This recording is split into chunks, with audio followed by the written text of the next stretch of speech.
and welcome to this edition of You and the Law. What I do on You and the Law is basically to add law to the news. I pick from the breaking news items, take the issues of law in them, and then discuss them for the better understanding of everybody.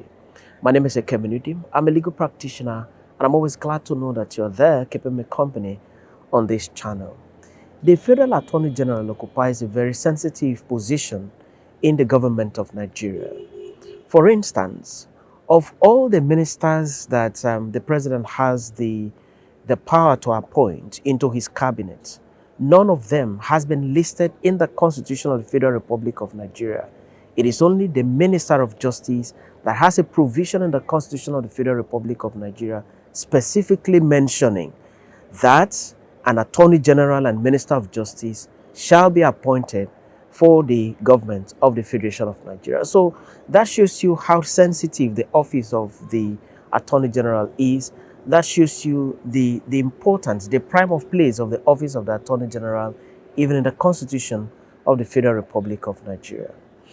Now, very recently, after the Federal Executive Council meeting on Wednesday, the Attorney General addressed members of the press, and he said a lot of things. He discussed about how worried the federal government is about the civil disturbances in Anambra State. He said that all the options are available for the federal government, to take, and that the federal government is not even limited to any of the options. And one of the things he said was that the federal government can as well declare state of emergency in Anambra State. And expectedly, this very statement by the Federal Attorney General has got many Nigerians talking. It has gotten even members of the international community talking. And the question has been, does the law permit the declaration of a state of emergency in Anambra State? What's the position of the law about the declaration of state of emergency? Can the president declare state of emergency in any part of the country? And if yes, what's the criteria for the declaration of a state of emergency in any part of the country? The political class have also spoken, and expectedly they have condemned the statement of the Attorney General, and they are even saying that what's happening in other parts of the country is even worse than what's happening in Anambra State. For those that may not know much about Anambra State, in the last a couple of months, there have been civil disturbances in Anambra State, houses being burnt, public institutions being burnt, some persons being killed, and a lot of civil disturbances. And some politicians are saying that what's happening in other parts of the country is even worse than what's happening in Anambra State. And yet no state of emergency has been declared in those parts of the country. Why should state of emergency be contemplated and even declared, in Anambra State? What is the position of the law as regards state of emergency? Well, the query by the political class is left for the political class. That's what they know how to argue issues of politics. But my mission on You and the Law is not to discuss the politics of it, but it is to discuss the law as regards declaration of state of emergency in any part of the Federation of Nigeria. What does the law say? Does the president even have the power in law to declare state of emergency in any part of the country? If he does, what's the criteria? That and many more, these and many more, are the things I'm discussing in this very edition of You and the Law. To the question, does the president have the power to declare state of emergency in any part of the country? Here is the answer. In section 45 sub 3 of the Constitution of the Federal Republic of Nigeria, the Constitution has given the power to the President of the Federal Republic of Nigeria to declare state of emergency in any part of the country, to checkmate civil disturbances, to checkmate a mischief, to checkmate a breakdown of law and order. Now, you would recall that during Obasanjo's administration, state of emergency was declared in Plateau State because of the killings, the ethnic killings, the civil disturbances that went on at the time, and a retired military general was appointed to take over the leadership in Plateau State. You would also recall that during President Jonathan's administration, state of emergency was also declared in some parts of the north.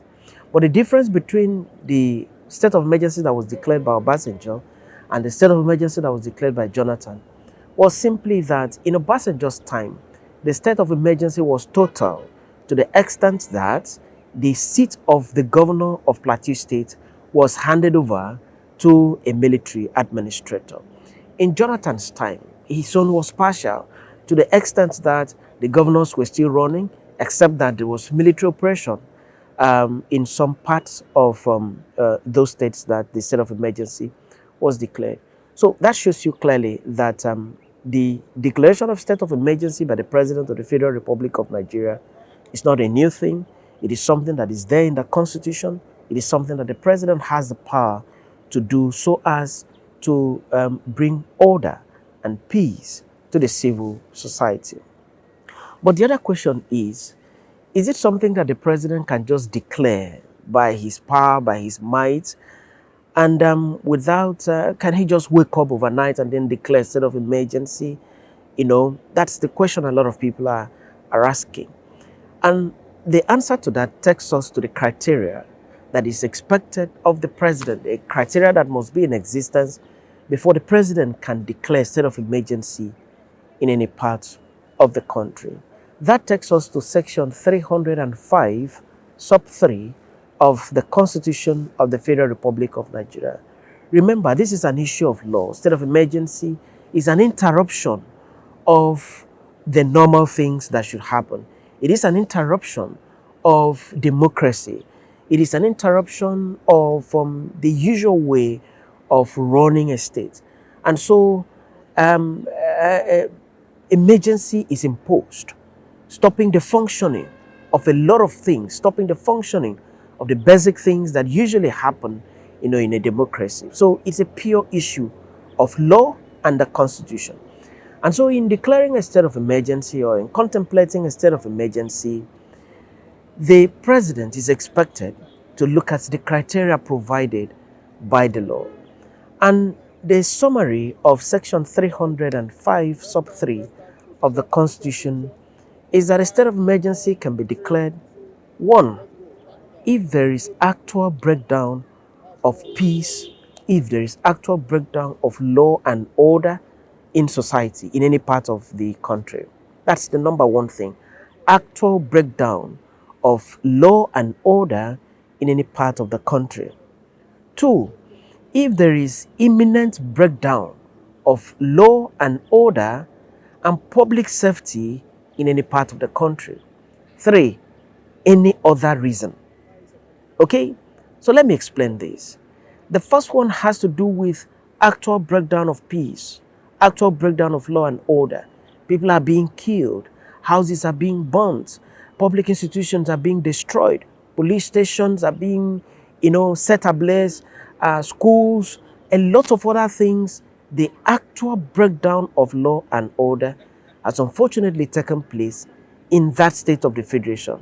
The law allows the President in the circumstance to not to fold his arms, but to wade into the situation.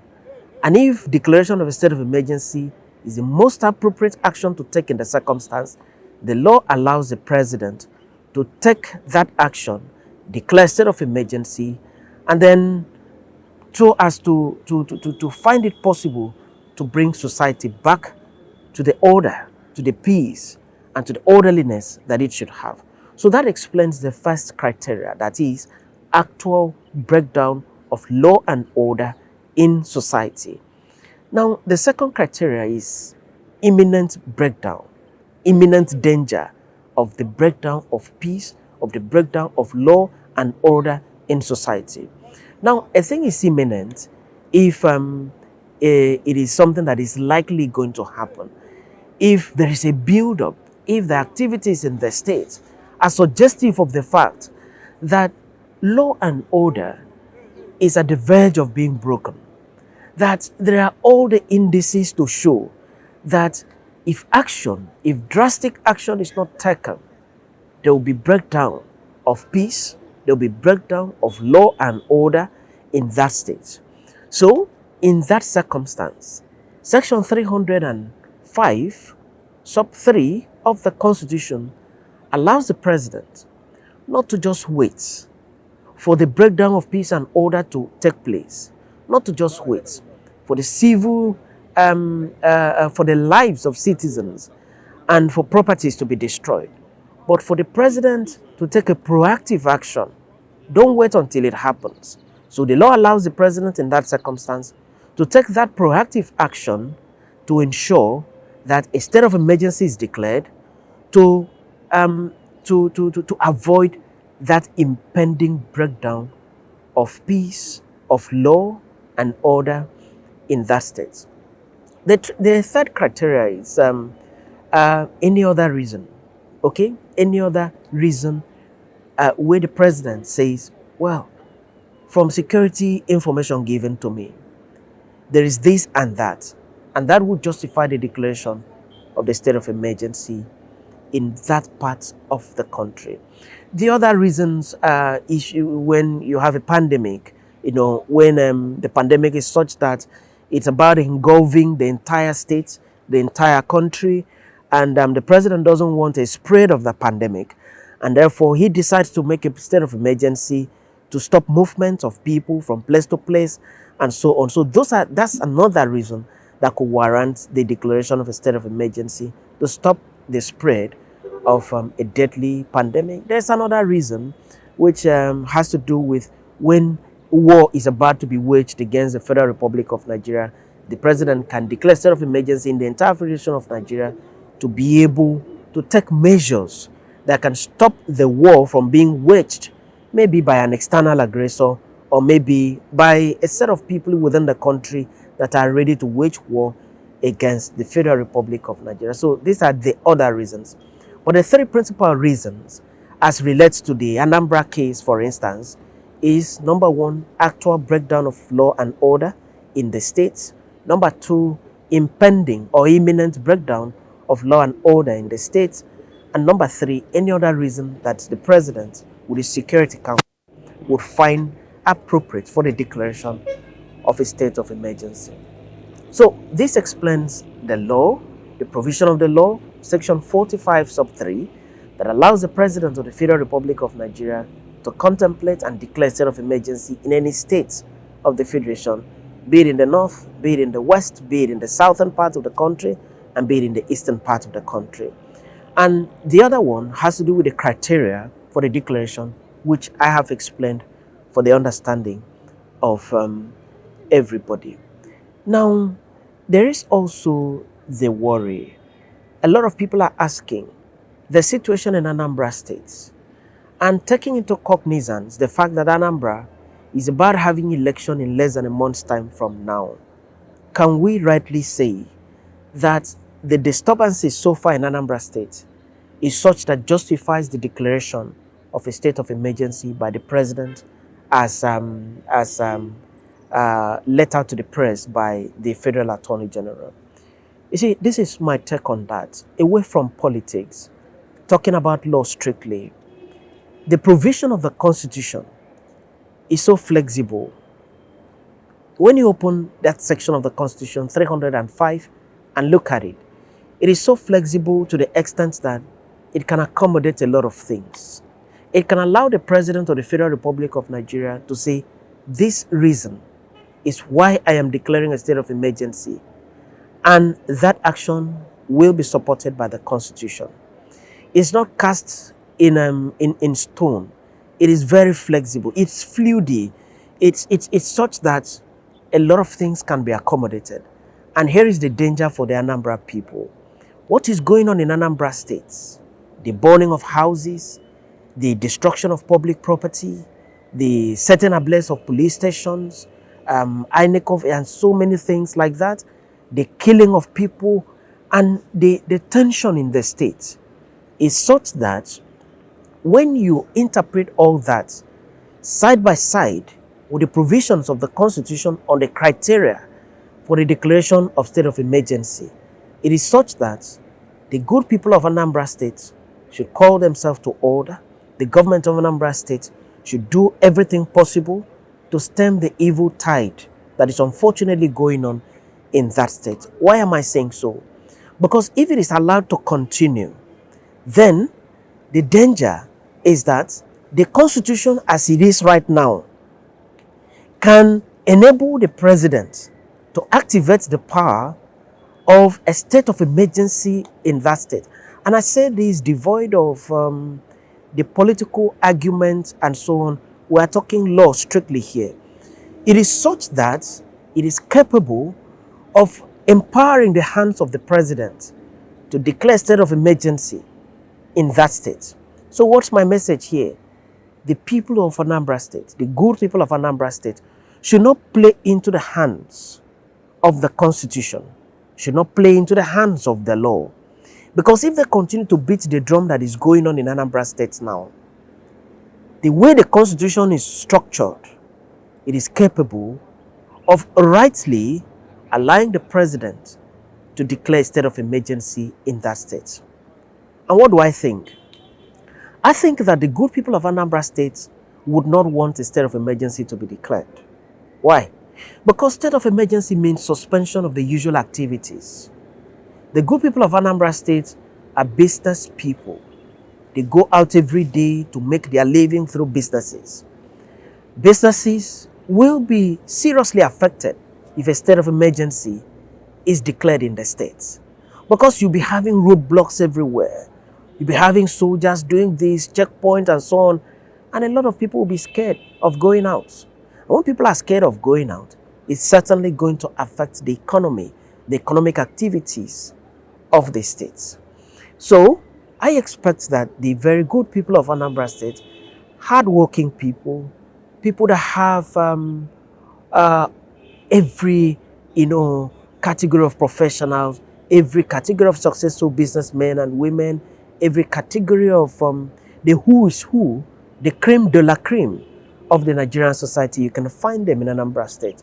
So my advice is that you shouldn't play into the hands of the law, because if you continue like this, it is something that can activate the law against that state. Now, would I want a state of emergency to be declared in Anambra State? I personally would not want a state of emergency to be declared in Anambra State. I would rather want the president to explore other options. I would also want the governor of the state to do more than mere talking, to ensure that peace is returned to that state, because when there is peace, there is certainly going to be progress in the state. But by way of recapping what I have said so far, does the law permit the president to declare state of emergency in any part of the country? Yes, it does. Section 45 sub 3 of the Constitution. Does the law allow the president to just declare state of emergency without criteria? No.